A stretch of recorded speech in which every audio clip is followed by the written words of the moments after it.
नमस्कार दोस्तों। आइए आज की जो हमारी ये थर्ड क्लास है आरआरबी ग्रुप डी के पेपर की। ठीक है, हम लोग थर्ड पेपर लगाएंगे आज की क्लास में। हमारी जो क्लास में दो पेपर हो चुके हैं, तीसरा पेपर हम लोग आज की क्लास में लगाएंगे। जैसे आप ये सारे पेपर लगा लेते हैं तो आप ये समझ लीजिए कि ज़्यादातर आपके क्वेश्चन इसी पेपर से ही फंसेंगे या इसके रिलेटेड फंसेंगे। ठीक है, एक क्लास और होगी जो होगी 16 को। कब होगी? 16 डेट को। ठीक है, 16 अगस्त को। 17 अगस्त से पेपर है, 16 तारीख को एक क्लास लूंगा। उस क्लास में आपके सारे टॉपिक होंगे, जितने भी ग्रुप डी के जितने भी टॉपिक्स हैं, मतलब 22 चैप्टर हैं। 22 चैप्टर के सारे अच्छे अच्छे क्वेश्चन, वो क्वेश्चन जो ग्रुप डी पेपर में आने की संभावना है 99%। कितनी है? 99%। तो मैं पूरे 22 चैप्टर का पूरा आपको एक वीडियो में 16 तारीख को आपको वीडियो मिलेगा, आप जरूर देखें। जैसे आप चैनल में पहली बार आए तो चैनल को सब्सक्राइब और शेयर जरूर कर लें। चलिए हम लोग आज के टेस्ट की अपनी शुरुआत करते हैं। ठीक है, तो आपने क्वेश्चन पढ़ लिया होगा। देखिए पहला क्वेश्चन क्या है। फर्स्ट क्वेश्चन है, ए और बी ने क्रमशः, एक ए व्यक्ति है और दूसरा बी है, दोनों ने मिलकर अपना बिजनेस शुरू करते हैं जो कितने कितने पैसे लगाते हैं। 70,000 रुपए लगाए ए ने रुपए और 60,000 रुपए के साथ एक साझेदारी में प्रवेश किए। 3 महीने के बाद ए ने अपने स्टॉक का 2/7, क्वेश्चन अच्छा है ध्यान से पढ़ लीजिए फिर लगाइए।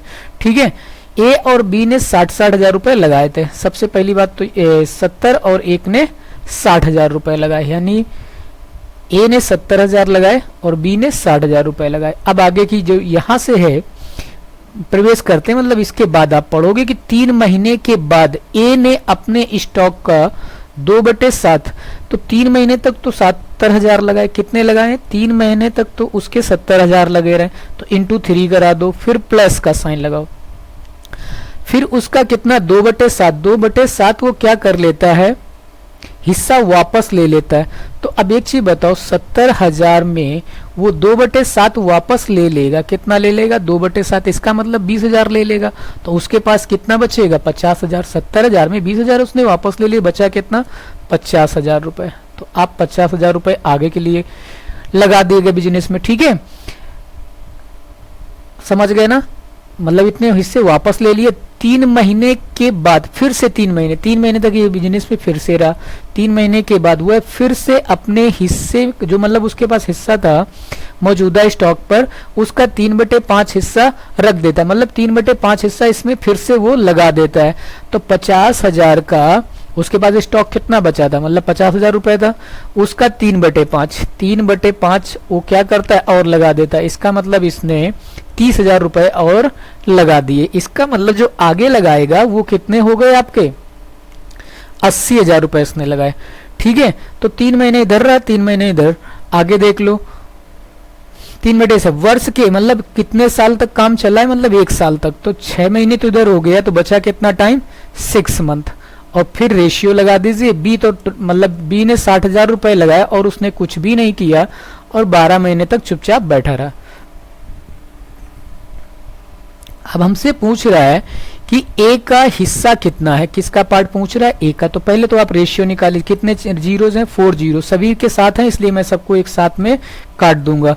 यानी प्लस में लिखे, कॉमन लोगे 10,000 जैसे आप कॉमन लोगे तब भी कट जाएगा। बात समझ गए ना? तो सभी से 0 कट कर दीजिए।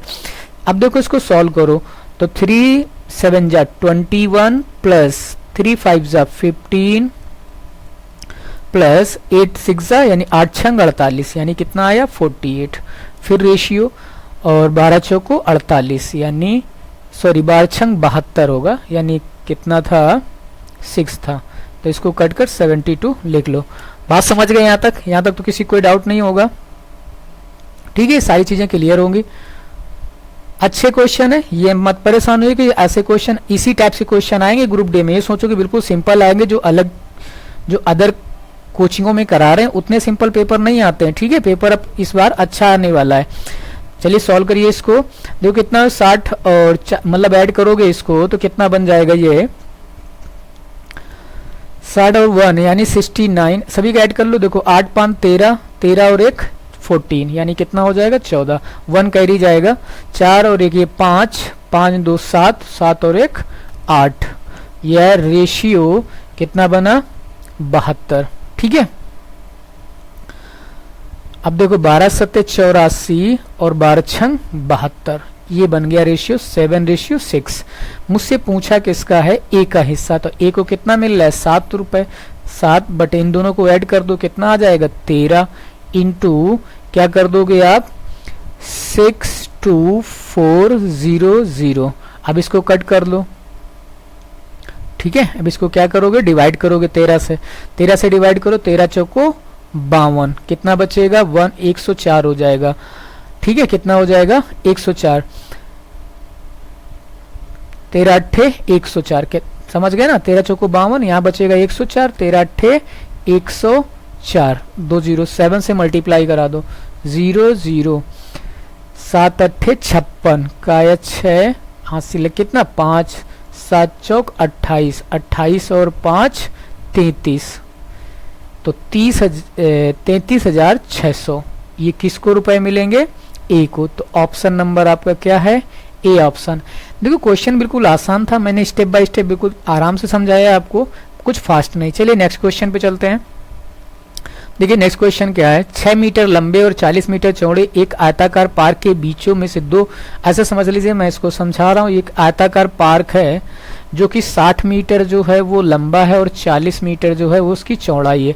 इसके मिड से दो पाथ निकाले गए, एक ये ऐसे रास्ता बना दिया जाता है, दूसरा रास्ता ऐसे बना दिया जाता है, और जो पाथ की जो चौड़ाई दी गई वो 3 मीटर दी गई है। तो हमसे पूछ रहा है लॉन यानी क्षेत्रफल क्या होगा, जो ये बचा हुआ पार्ट है इस लॉन का जो एरिया है वो पूछा जा रहा है। तो मैं क्या करूं, इस पूरे एरिया जो पूरा रेक्टेंगल है, इस रेक्टेंगल यानी आयत का एरिया निकाल लूं, और फिर ये पाथ का एरिया क्या करा दूं, माइनस करा दूं, तो इनका जो एरिया होगा वो हमें पता चल जाएगा। तो इतना सिंपल सा क्वेश्चन है, मल्टीप्लाई कराओ, 4 छंग 24, 2400, ये आ गया टोटल एरिया। जो क्या आ गया, एरिया आ गया आपका इस पाथ का। बात क्लियर है, सॉरी इस पूरे लॉन का रेक्टेंगल का। ठीक है, अब उसके बाद पाथ का एरिया निकालोगे। देखो इसकी जो ब्रीथ है वो कितनी है 3, मतलब जो इसकी ब्रीथ 40 थी, और यहां पर देखी जाए तो ये क्या हो जाएगी, इसकी ब्रीथ हो जाएगी, देखो ये वाली जो लाइन होगी ये उसकी ब्रीथ मान लो, ये उसकी लेंथ हो जाएगी। तो इतने पाथ का जो इस चौड़ाई वाला पाथ है इसका जो एरिया होगा वो क्या होगा 40 इंटू 3, यानी 40 इंटू 3, तो 4 3 12, 120। ठीक है, अब जैसे इस वाले पाथ का एरिया निकालना है, इस वाले पाथ का, तो इसमें क्या करोगे 3 इंटू 60 करोगे, क्या कर दोगे प्लस कर दो यहाँ पे 3 इंटू 60, तो 6 3 कितना हो जाएगा 18, 180। अब इसको सॉल्व करोगे 0 और फिर से 0 आ जाएगा और 2 1 3, तो 300 मीटर स्क्वायर इसका क्या आ जाएगा, एरिया आ जाएगा। ठीक है, एरिया मीटर स्क्वायर में है, इतनी बात समझ गए। अब दूसरी चीज देखो, इस पाथ ये वाला जो एरिया ये 2 बार इंक्लूड हुआ है, कौन सा एरिया, जो इसके मिड पे एरिया दिख रहा है ये वाला, आपको रेड से कर दिया, ये 2 बार ऐड हुआ, क्योंकि इधर से भी ऐड हो गया, इधर से भी ऐड हो गया, तो इस वजह से इस वाले एरिया क्या करना होगा, माइनस करना होगा। तो ये कैसा बेस होगा, ये एक स्क्वायर बन रहा है। स्क्वायर का एरिया जो वर्ग होता है, वर्ग का जो एरिया होता है साइड का स्क्वायर, क्या होता है साइड का स्क्वायर, यानी भुजा स्क्वायर, यही एरिया होता है वर्ग का। समझ गए, ये क्या हो जाएगा एरिया वर्ग का। तो ये 3 साइड थी, कितनी थी 3, तो 3 का स्क्वायर करोगे कितना आ जाएगा 9, क्या करोगे 9, तो 9 मीटर इससे क्या कर दोगे माइनस, तो 9 मीटर जब इससे माइनस करोगे तो बचेगा आपका कितना 9 मीटर स्क्वायर, इससे माइनस कर दो तो बच गया इधर 1, इधर कितना बचेगा 10 था, तो यहाँ बच जाएगा आपका 9 और यहाँ पे 2, यानी कितना बच गया, ये आपका एरिया इस पाथ का एरिया। जैसे पाथ का एरिया पूछा जाता तो यही आंसर हो जाता, बट हमसे पूछा क्या, जो इधर का एरिया, जो ये बची हुई जगह थी ये इनका एरिया। तो आप 2400 में 291, ठीक है 2400 माइनस करो कितना 291। अब जब इसको आप माइनस करेंगे तो आपके पास क्या आ जाएगा 9 आएगा, और यहाँ 9 में 9 गया 0 बचेगा, यहाँ बचा 3, 3 में से 2 जाएगा 1 आ जाएगा, और यहाँ पे आ जाएगा 2, तो 2109, 2109 ऑप्शन नंबर डी। बात क्लियर हो गई, क्वेश्चन समझ में आ गया होगा। चलिए नेक्स्ट क्वेश्चन को देखते हैं। नेक्स्ट क्वेश्चन देखो क्या है आपके पास। एक दुकानदार एक वस्तु पर 5% की छूट देता है, लेकिन इसके बिक्री मूल्य पर 20% अधिक अंकित करता है, तो लाभ प्रतिशत क्या है। देखो जो क्रय मूल्य पर 20%, तो क्रय मूल्य मान लिया मैंने कितना होगा 100, उस पर जो अंकित करता है, इसका मतलब जो ये हो गया हमारा सीपी। तो जो एमपी है यानी मार्क प्राइस उसने कितना कर दिया 120, मार्क प्राइस कितना कर दिया 120। अब उसे डिस्काउंट कितना दे रहा है 5%, कितना दे रहा है डिस्काउंट 5%। किस पे डिस्काउंट देगा मार्क प्राइस पे देगा, किस पे देगा मार्क प्राइस पे। तो जो आप इसका डिस्काउंट निकालोगे तो इस 120 का 5% कितना डिस्काउंट आ जाएगा, आपको समझ गए होगे। 5 से कट करो इसको तो 12 पंचे 60, या ना कट करो तो ऊपर मल्टीप्लाई कर दो, 60 बाई नीचे आ जाए, कट गया 6 रुपए। क्या उसमें क्या दे रहा है डिस्काउंट दे रहा है। 120 में 6 रुपए का डिस्काउंट है तो कितना बचा प्रॉफिट उसका, मतलब 114 बचेगा।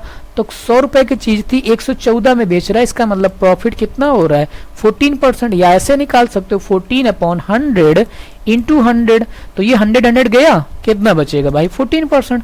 तो आपका जो आंसर है वो क्या हो जाएगा ऑप्शन नंबर सी। ठीक है, ऑप्शन नंबर आपका क्या हो जाएगा सी ऑप्शन हो जाएगा। नेक्स्ट क्वेश्चन चलते हैं हम लोग, नेक्स्ट क्वेश्चन लगाएंगे। देखिए नेक्स्ट क्वेश्चन क्या है, एक वर्ग एक समबाहु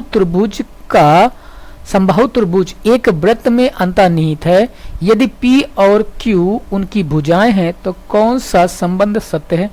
बहुत अच्छा क्वेश्चन है, इसमें आपको बहुत सारी चीजें सीखने को भी मिलेंगी। मैं इस है क्वेश्चन तो एक ही फिगर में, लेकिन मैं इस क्वेश्चन को आपको 2 फिगर बना के समझाऊंगा। देखिए ये सर्कल जो है एक सर्कल है, ये मान लो एक ही सर्कल के अंदर दोनों चीजें हैं, ठीक है, लेकिन मैं इसको समझाने के लिए अलग अलग ले रहा हूं। कह रहा है एक वर्ग और एक समबाहु त्रिभुज, जैसे इसमें एक वर्ग बना दिया जाए, ये हो गया वर्ग। ठीक है, वर्ग जानते हो स्क्वायर, एक स्क्वायर, और इसी के अंदर एक समबाहु त्रिभुज बनाया। तो मतलब दूसरे फिगर में एक इक्विलेटरल ट्रायंगल, समबाहु त्रिभुज का मतलब होता है इक्विलेटरल ट्रायंगल। मैंने इस पे एक त्रिभुज बनाया और इस पे मैंने एक वर्ग यानी स्क्वायर बनाया। अब हमसे पूछ रहा है जैसे वर्ग की भुजा जो है ये P है और इस त्रिभुज की जो साइड है वो Q है, यानी आप ऐसे समझिए कि ये स्क्वायर की जो साइड है वो P और इस त्रिभुज की जो भुजा है वो है हमारी Q। बात समझ गए होंगे, उम्मीद करते हैं चीजें क्लियर हो गई होंगी। आइए आगे देखिए, अब हमसे पूछ क्या रहा है इसमें कि कौन सा संबंध यानी कौन सा रिलेशन सत्य है। तो अब आप इस चीज को समझने के लिए थोड़ा सा देखिए क्वेश्चन को, तब ज्यादा समझ में आएगी। तो हमें इनकी दोनों की रेडियस सेम है, क्या सेम है रेडियस, तो इसकी भी जो रेडियस होगी वो भी क्या होगी सेम है, यानी ये R और ये R जो रेडियस है वो कैसी है सेम है, रेडियस जो है वो कैसी है सेम है। बात समझ गए, ये जो R है वो कैसा है सेम। तो अब एक चीज बताओ, मैं इन और मुझसे पूछ क्या रहा है उनकी साइड के साथ रिलेशन, किसके साथ रिलेशन आ रहा है साइड के साथ।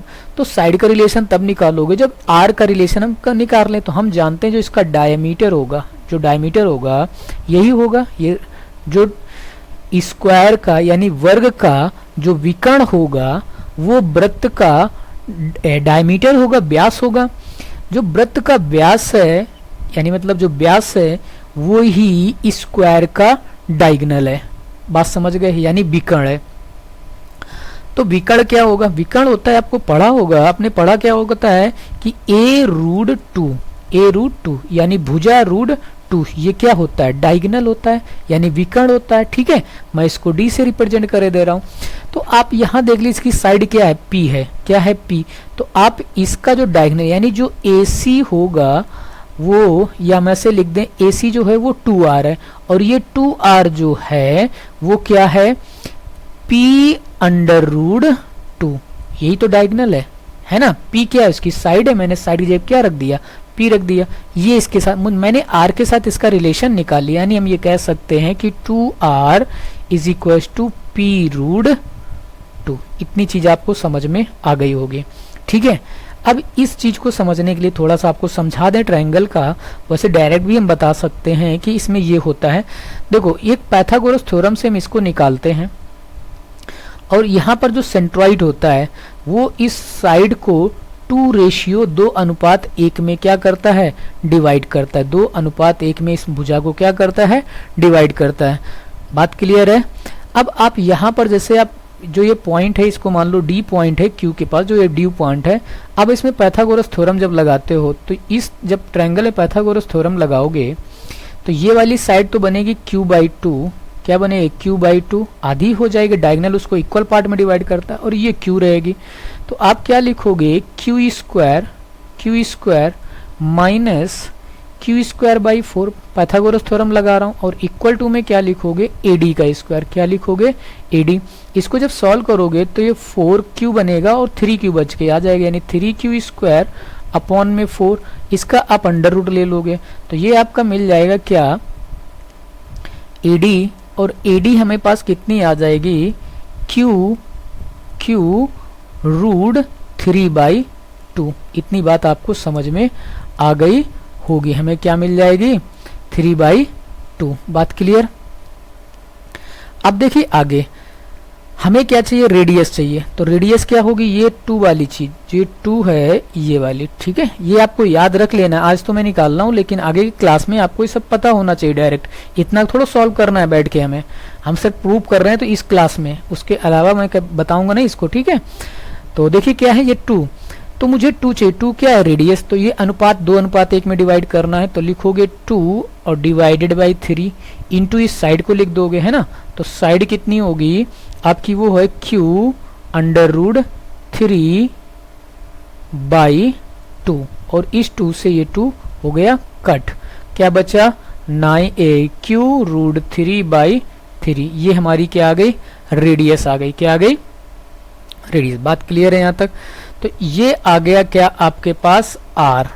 अब आप इसमें q के साथ r के साथ हमसे रिलेशन पूछा गया है तो आप ये रख सकते हो। हमारे पास क्या था 2r, तो 2r की जगह कितना रखोगे भाई, 2r की जगह क्या रख दो, ये वैल्यू डाल दो q√3/3, ठीक है। और इक्वल टू में क्या रखोगे भाई, ये वाली वैल्यू मैंने डाल दी। इक्वल टू में क्या रख दोगे p√2, ठीक। अब आप क्या करो, इसका स्क्वायर कर दो, बोथ साइड क्या करा दो, स्क्वायर करा दो।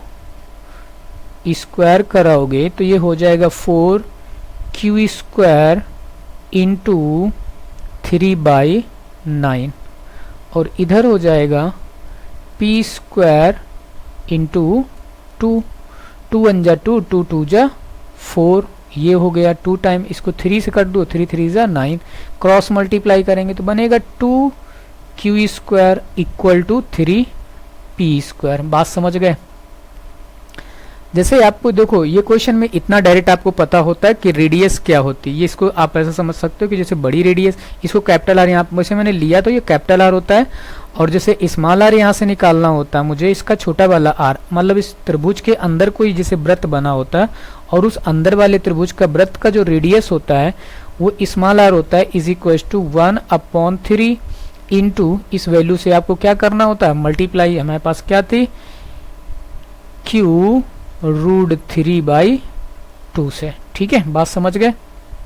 तो इस तरीके से मेरे पास स्मॉल आर के लिए आप ये या इसको रेशनलाइज कर सकते हैं, तो √3 से नीचे मल्टीप्लाई कराते और √3 से ऊपर करा देते, तो √3 से √3 कितना हो जाता, ये बन जाता आपका 3, और 3 से 3 कट जाता, तो वो आपके पास स्मॉल आर निकल के आ जाता q/2√3, ठीक। और जो कैपिटल आर आता है इसको रेशनलाइज करोगे तो यहाँ पर √3 से ऊपर नीचे मल्टीप्लाई कराओगे, 3 3 कट जाएगा, क्या बच जाएगा, कैपिटल आर होता है q/√3। तो ये दोनों चीजें आपको डायरेक्ट याद रखना है, ठीक है। ये दोनों चीजें आपको डायरेक्ट याद रखनी है कि कैपिटल आर जो होगा ऊपर वाला, जैसे उसका वृत्त बाहर बनाया जा रहा है तो आर आपको लेना था ए, या यहाँ पर ये जो क्यू है वो त्रिभुज की साइड है, क्या है, साइड है। बात क्लियर। इतनी चीजें हम लोगों ने सारी सीखी। क्वेश्चन अच्छा था। 2q² is equal to 3p² के बराबर है, तो देख लीजिए ऑप्शन किसमें है, ये ऑप्शन नंबर सी है। 3p² is equal to 2q²। यही आंसर हमारा हो गया। इस क्वेश्चन में टाइम कुछ ज़्यादा लग गया, चलिए आगे करते हैं फटाफट।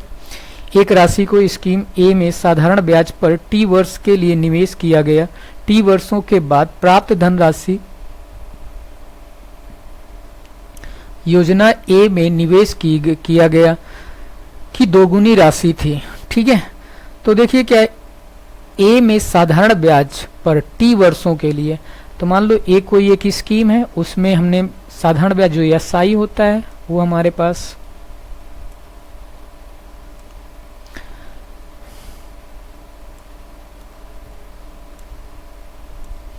ठीक है। चलिए देखिए एसआई इज इक्वल टू क्या होता है पी को मान लिया हमने क्या है एक्स। ठीक है, आर क्योंकि इसमें कोई वैल्यू नहीं दी गई मुझे निकालना पड़ेगा। आर ले लीजिए, टी वर्षों के लिए टी ला लीजिए, अपॉन में 100 ले लीजिए। तो जो टी वर्षों में प्राप्त धनराशि, जो धनराशि प्राप्त होती है वो कितनी होती है, ए में जो निवेश किए गए धन की दोगुनी राशि प्राप्त होती है। यानी जैसे एक्स रुपए जमा किए थे, एक्स रुपए जमा किए तो एक्स रुपए उसको और मिल गए, तो ये एक्स रुपए जो एक्स्ट्रा मिले हैं वो उसका क्या है, इंटरेस्ट होगा। क्या होगा, इंटरेस्ट होगा। बात समझ गए, वो उसका क्या होगा, इंटरेस्ट। तो जो इंटरेस्ट कितना हमें मिलेगा एक्स, तो एक्स से एक्स कट कर लीजिए, S I is equal to, इसको क्रॉस करा दीजिए, एस आई यहाँ पर इसको क्या कर दीजिए, क्योंकि एस आई हमने क्या रख दिया एक्स, तो इसको क्रॉस कराओगे तो आप आर निकाल सकते हो। क्या निकाल सकते हो, आर, यानी आर इज इक्वल टू क्या आ जाएगा, इसको क्रॉस करिए, जब इसको इधर क्रॉस कराओगे तो वो बन जाएगा 100 एक्स अपॉन में टी। बात समझ में आई, ये बन जाएगा आपका क्या, रेट, यानी आर, इतने % उसको ब्याज मिलता है। अब आगे वाली क्वेश्चन पढ़ लीजिए। योजना ए से प्राप्त राशि क्या होगी जब 2T वर्षों के लिए वो इतने रुपए निवेश करता है। देखिए भाई क्वेश्चन कह रहा है 2 यानी 2T सालों के, मतलब 2T वर्षों के लिए एक व्यक्ति ने कितने रुपए जमा किए हैं, 5450। तो आप क्या करोगे,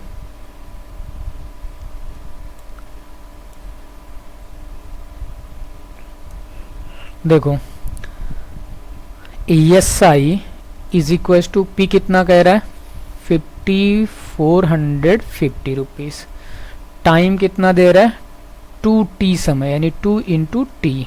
रेट कितना दिया है, रेट हमने निकाला था आर वाला। ठीक है, तो ये डालोगे क्या, इंटू 100x अपॉन में कितना डाल दोगे, टी। क्या डाल दोगे, टी। बात समझ में आ गई कि नहीं आई, कोई कन्फ्यूजन इसमें? तो यहाँ तक तो आपको चीज़ें समझ में आ गई होंगी। तो हमसे क्या पूछा है, 2T वर्षों के लिए इतने रुपए का निवेश किया जाएगा। ठीक है, तो प्राप्त धनराशि क्या होगी वो मुझसे पूछा जा रहा है। तो अब देखो यहाँ से टी से ये टी कट जाएगा।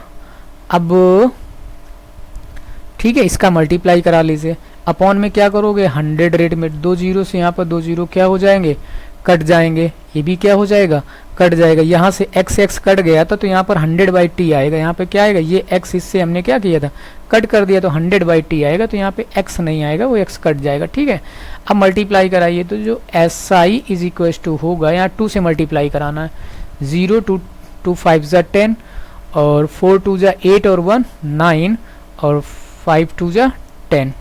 ठीक है, समझ गए होगे। मल्टीप्लाई 2 से कराना था, मैंने करा दिया। तो ये आया, कितना आया 10,900 रुपीज़। ठीक है, ये हमारे पास वैल्यू है। अब हमसे पूछा क्या था कि टोटल राशि कितने, तो इसमें 5450 और ऐड कर दो, तो जो ये तो एस आई आ गया, तो अमाउंट कितना हो जाएगा 10,900 प्लस कितना करना है 5,450 रुपीज़ ऐड करोगे तो ये अमाउंट होगा। क्या होगा अमाउंट, यानी 0 5 और 9 4 13 13 का या 4 कैरी गया 1 5 और 1 6 16,350 ऑप्शन नंबर सी। ठीक है, क्लियर हो गई होंगी चीज़ें। देखिए चक्री चतुर्भुज में ऐसा एक, देखो क्वेश्चन एक क्या चक्री चतुर्भुज है, साइक्लिक क्वाड्रिलेटर है। साइक्लिक क्वाड्रिलेटर की प्रॉपर्टी होती है कि उसके सभी जो वर्टेक्स होती हैं, जो शीर्ष होते हैं, वो वृत्त के सरकमफ्रेंस पे होते हैं, ठीक है, ये बन गया। अब कह रहा है A D B, A D B, A D B, A D B से एक ऐसे एंगल बन रहा है, और वो कितना है, ए डी बी जो है वो कितना है, वो है आपका 30 डिग्री, कितना है 30 डिग्री। फिर क्या कह रहा है, डी सी ए, डी सी ए मतलब यहाँ से एक इसका डायगोनल डाल के ऐसे डी सी ए, जो ये एंगल दिया है वो कितना दे रहा है 80 डिग्री, कितना दे रहा है 80 डिग्री। मुझसे पूछ कौन सा एंगल रहा है, D, angle D A B, ये क्या होगा, डी ए बी, ये एंगल मुझसे पूछा जा रहा है, ठीक है, ये वाला पार्ट। बात क्लियर है? तो चलिए देखिए,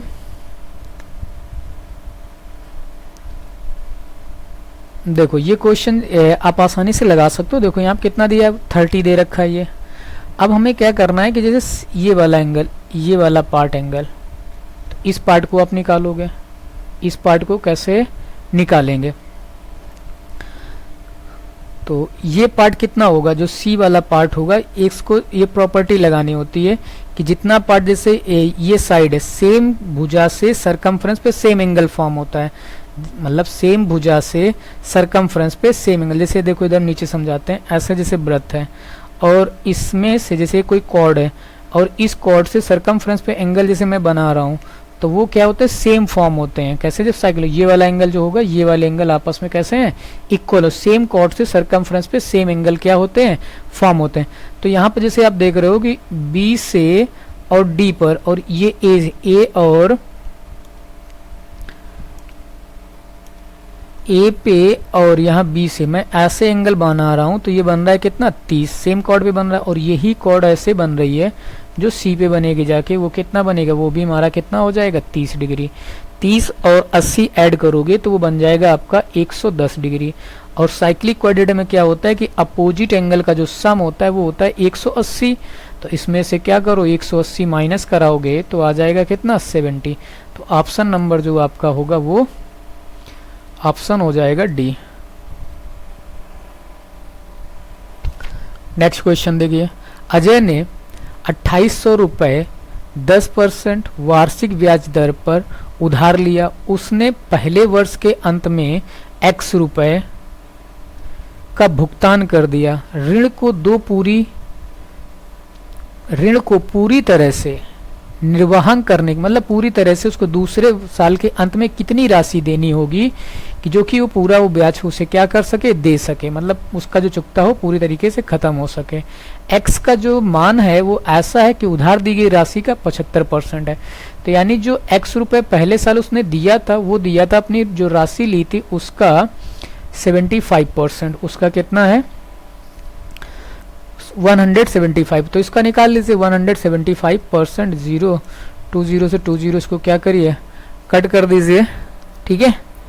अब इसका मल्टीप्लाई कर लीजिए, या तो ऐसे कर सकते थे कि यहाँ पर 0 ना कट करते, हम 25 से कट करते इसको, तो 25 चौको 100 बन जाता, और इधर कट करते 25 से, तो 25 छक्का 150, 25 सत्ते 175, और 4 से इसको कट करते, तो 4 से 28 को कट करोगे तो 7 चौक 28 होता है, 7 आ जाता, मल्टीप्लाई करोगे तो 49 आ जाएगा, 7 सत्ते 49, ठीक है।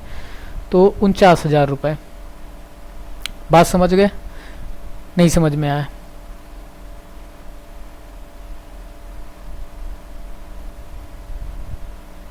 $28,000 था, उसने 175%, ठीक है, 49,000 रुपये उसने पे किए हैं, हमें क्या है इतने रुपए उसने दे दिए हैं। यहां तक क्लियर है सभी को?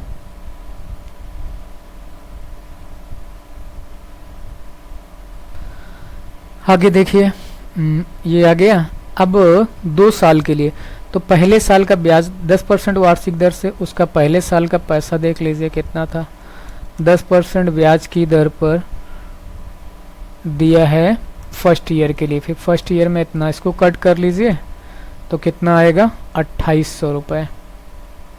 कैलकुलेशन कुछ इधर गलत हो गई क्या, 4900 आनी चाहिए, तो 28,000,